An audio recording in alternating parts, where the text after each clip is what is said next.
Okay, so first time ever driving a Porsche Taycan 4S. My friend Mark has kindly lent me this vehicle today, and we're going to take it off into the countryside, into the Surrey Hills, over some good roads. Now, I can tell you from driving these routes for years, it's a very bumpy roads, so it's going to be interesting to see how this car behaves, being 2.3 tons. So here we go.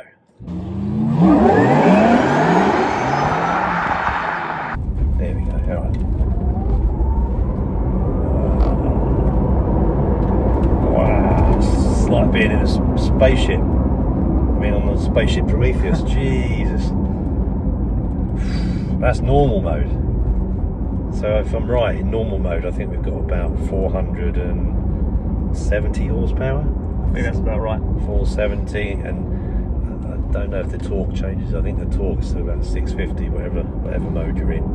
But that's fast. Yeah, I didn't even. It's so fast you don't even look at the speedo, because you have to concentrate on everything that's coming up and make sure you're braking.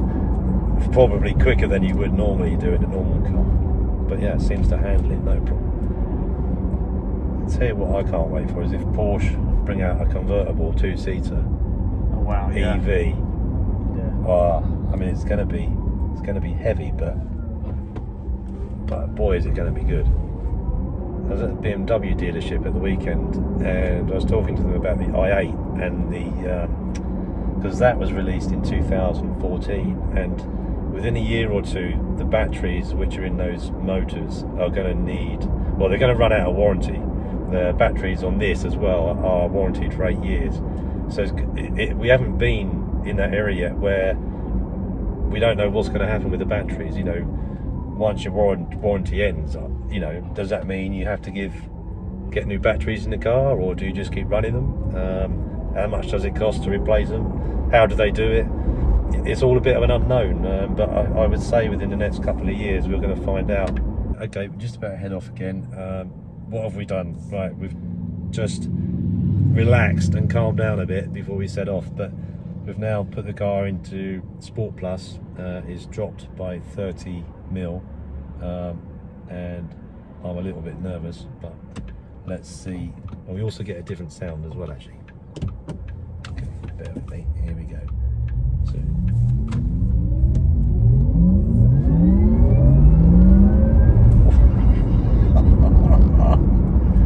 And that was me being careful.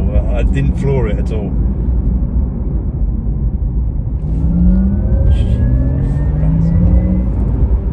Yeah, it's like being in a spaceship. Bloody hell. It's like warp speed, isn't it? The other thing which no one really comments on as well is that when you're actually just cruising, there isn't a sound.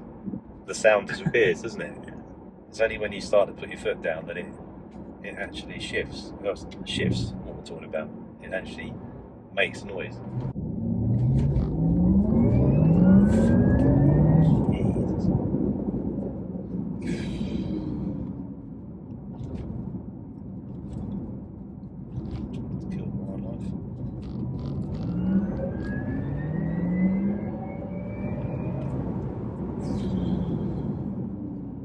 Does this have the carbon brakes? No. Is it standard brakes? Yeah. Well, most of what you're doing now isn't even on the discs. That'll just be on the regen. Really? And the motor retardation rather than clamping down. Yeah. Right. Now this is a steep hill, and there are normally loads of cyclists. I can't think of a better car.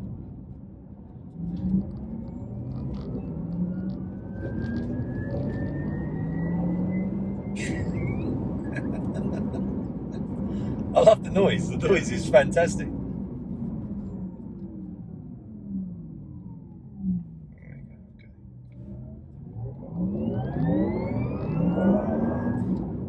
That was nearly foot to the floor, and I would liken that to the stealth roller coaster at Thorpe Park. Jesus, that almost bends your thought process, doesn't it? You can't even think what you're doing. It tenses you up, this car. You kind of have to sit back and relax. It's so powerful. And the thought that you can just take this home and charge it up overnight and you're off again. I wouldn't be at home much, I can tell you.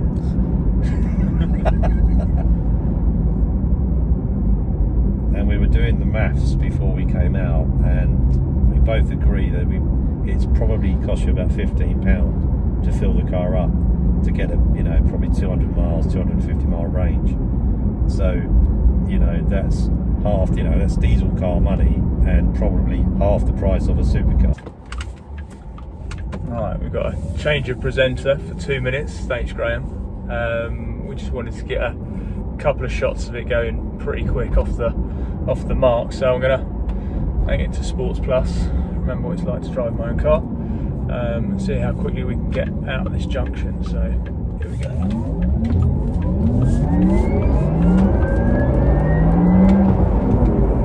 And then back to the limit.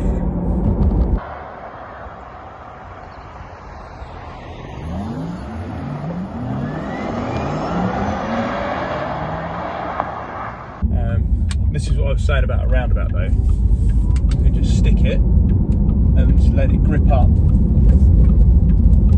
and go, and it just takes everything that you've got to throw at it without missing a beat. There's no mechanical interventions, obviously it's all electronic, but it just holds you at the limit where you would want to be, and just flatters you as a driver basically.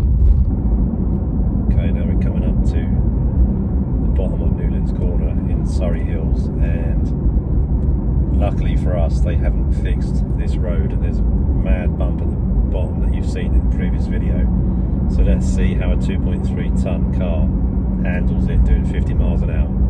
It's the same speed I did in mine, so let's see.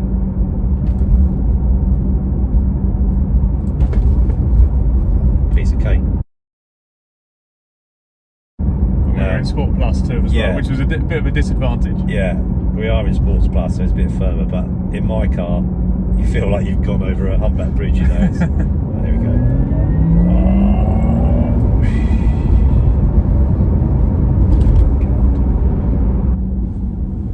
It's funny, we've just been talking about this car, and we know we're going to try and do some drive-by shots in a minute, and I was just talking about how fast it is, and you just forget that this is the slow version of the Taycan, and the Turbo S has got 760 horsepower and just over 1,000 Newton meters of torque. I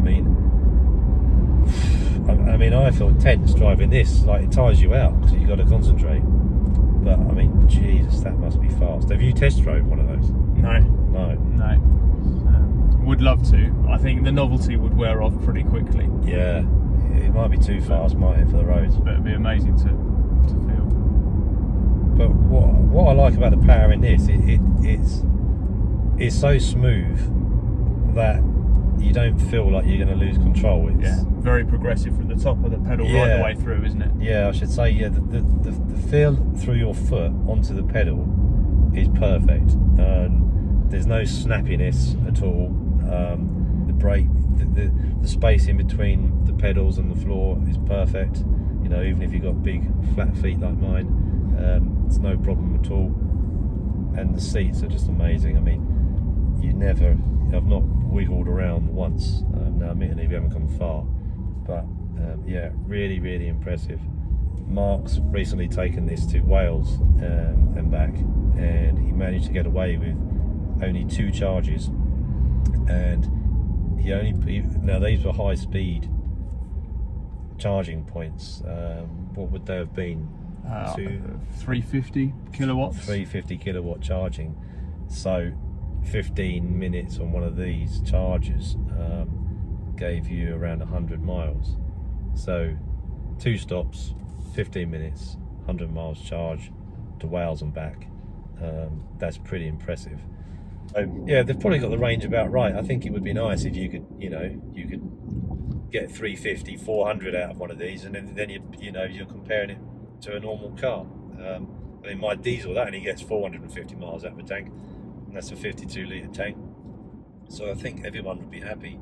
But the problem does come in the future when there's more and more of these on the road, and the charging points, are they all going to be working? Is there going to be enough of them? Are you going to have to wait in queue to get one? So there's going to need to be a lot of work done to get around that. And whereas we've got filling up stations now for petrol, you know, there's probably going to need to be separate stations or electricity stations for these type of cars. So yeah, there's probably a lot of work to be done. It could take a bit of time, but Tesla are probably leading the way on that. But there's been a couple of good things. I when I was at the BMW garage at the weekend, they've actually got two high-speed chargers on the forecourt, which you can use, and then you can go inside and use their facilities. And Porsche have the same. So if it was me and I was doing a long journey and it wasn't too far away, I would probably hunt down your local dealership on your route, pull in, charge it up. You'd have to pay for it, but then you've got access to their nice comfy leather chairs, look around their cars, use their toilets, probably get free tea and coffee, which you don't get on the motorway. So that could be something that gets developed quicker than the actual motorway services. So something to consider if you're going to buy one of these. Right, here we go.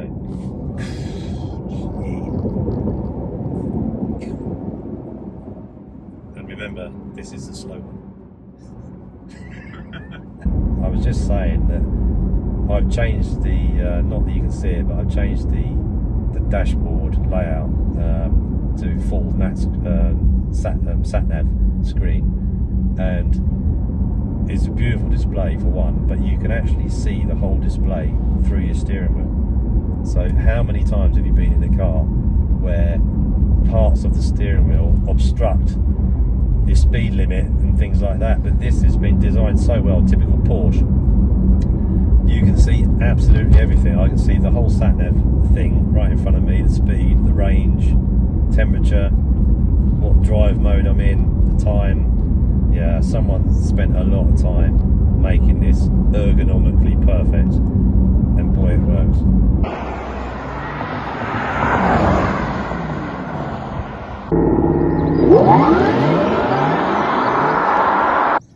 Okay, just got back from the drive, so now we're going to do some video of inside the car, and let's just have a look at the back.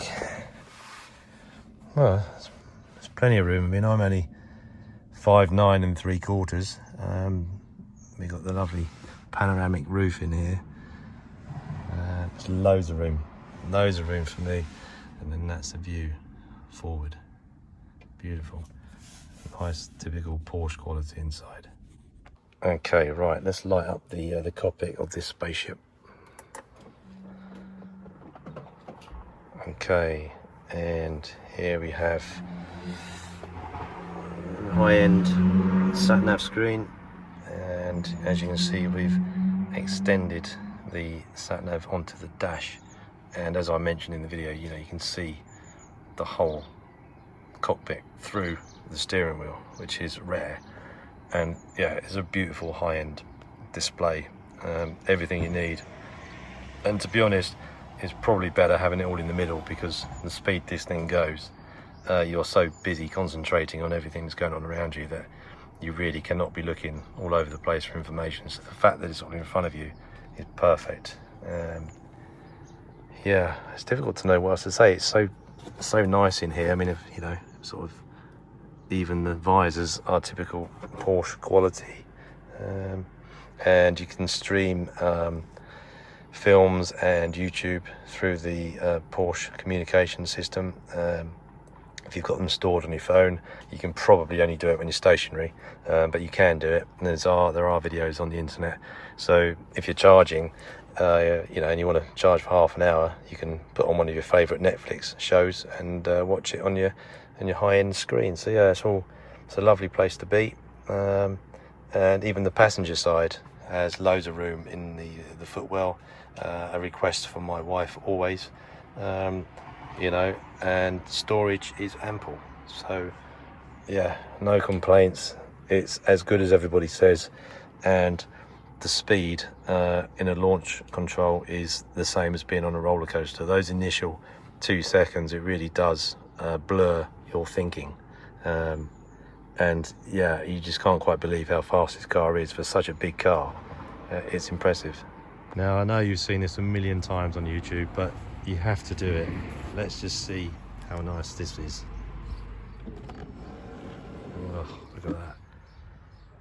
How good is that? There we go. How things have changed from the bog standard filler cap.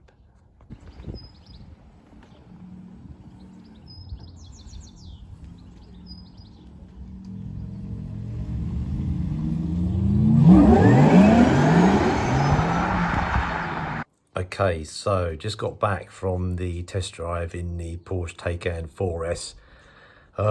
Still in shock, I think. It's an unbelievably modern car, and I've just got back into my own BMW diesel that was in the last video, and it feels like that was built 50 years ago. Yeah, it's just so quick. That's the thing that stands out. It's so quick, but the way in which the power is put down and the noise it makes, it's just beautiful. It's a beautiful thing. It's been engineered well, and the connection between your foot and the power is outstanding. So yeah, summarize it, it's like driving a spaceship. It looks, to me, I thought it looked smaller from the outside than everyone says, but when you're inside you are aware of the width of the vehicle, and not necessarily the length, but one thing I did find is when you look in the rear view mirrors, you do realize how wide the hips are. So yeah, you'd have to be a little bit careful, but yeah, generally it is a beautiful place to be, and boy is the future looking good if you can afford one. But they're only going to come down in price, and hopefully Porsche will build a two-seater convertible version for less money, and boy is that going to be fun. So yeah, I would say to anybody out there who's thinking about buying a Porsche Taycan, you know, the 4S version is the slow version, and it is the quickest thing I've ever been in. So you'll have no problems, trust me, it's fast enough. I would hate to think how fast that Turbo S is. It's so fast anyway, the 4S, is that when you accelerate, it takes your brain a second or two to catch up, and you just don't concentrate on anything else other than the road in front of you. It's weird. And put it this way, I mean, I was filming probably for an hour and a half, and I didn't even look at the panoramic sunroof or take in, you know, the nice upholstery or anything like that. You're just in awe of the acceleration, and the beauty of it all. You know, it just drives so well. So there we go. Hope you've enjoyed the video, and there'll be more coming soon.